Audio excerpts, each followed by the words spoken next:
Now, let's look at whether or not this holds up as a viable rationale, that this is what the United States government's role in the world is, that this is what motivates the United States government when acting in the world to bring freedom and democracy, to fight against authoritarianism and tyranny.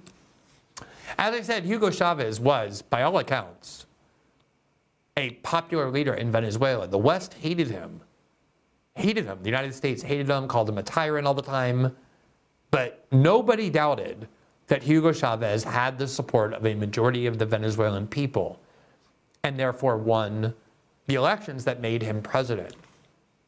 And yet the United States, on several occasions, tried to overthrow Hugo Chavez and replace him as president of Venezuela with somebody that the United States government liked most. One of the times that the United States government tried to do that was in April of 2002, when George Bush was president along with Dick Cheney as vice president. And there was a coup against Hugo Chavez that appeared for about one day to have succeeded and have driven Hugo Chavez, the democratically elected president of Venezuela, out of office. And here's what the New York Times editorial board had to say about the U.S. attempt that they thought was successful to drive out, to overthrow the democratically elected government of Venezuela and replace him with a more pro-Western leader. Quote, the title was of this editorial, Hugo Chavez departs. Quote, with yesterday's resignation of President Hugo Chavez, Venezuelan democracy is no longer threatened by a would-be dictator. Mr. Chavez, a ruinous demagogue, stepped down after the military intervened and handed power to a respected business leader, Pedro Carmona. So by the New York Times' own account, this was a coup that they thought was successful against the democratically elected leader of Venezuela, who was replaced by someone in the opposition in the United States, like a respected businessman.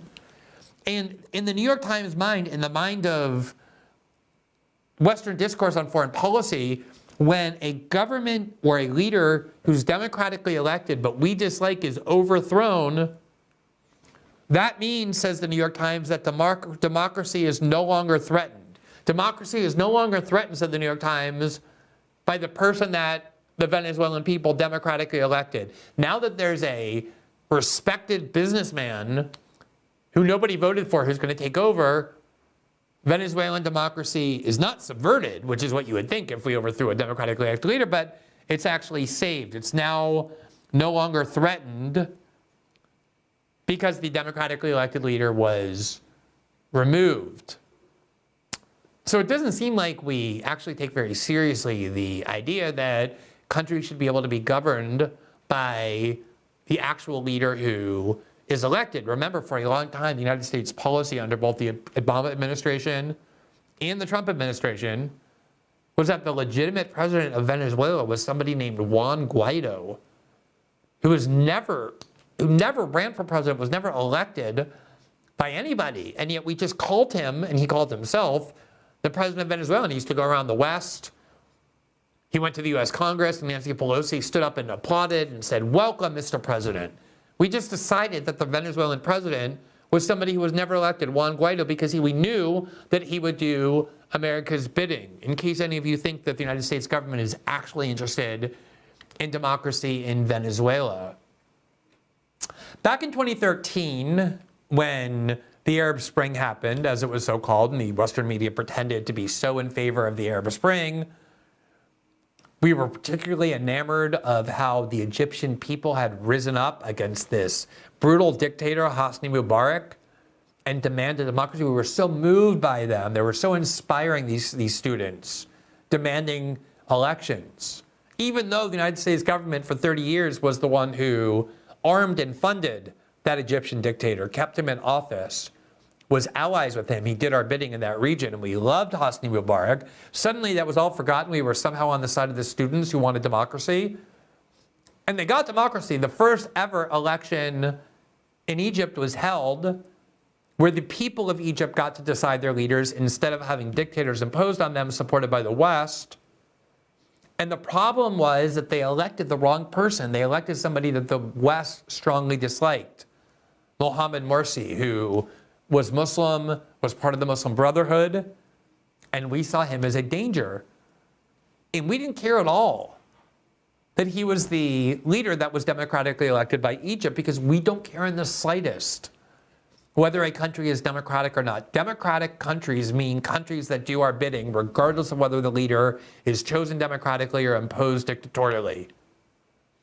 And so what happened was that elected leader, Mohamed Morsi, lasted about 10 months in office, the first ever elected leader of Egypt, and he was overthrown by the same factions of the Egyptian army that the United States always supported and aligned with, who kept the dictators in place, and put into power a military junta led by General Sisi, who is anything but a Democrat. And that was under the Obama administration. And at the time, John Kerry, who was the Secretary of State, described the military junta, the military coup that removed the democratically elected leader. He called it, quote, restoring democracy. The Egyptian army was, quote, restoring democracy. Just like the New York Times said about the attempt to remove Hugo Chavez, the democratically elected president, and impose on Venezuelans somebody they didn't elect.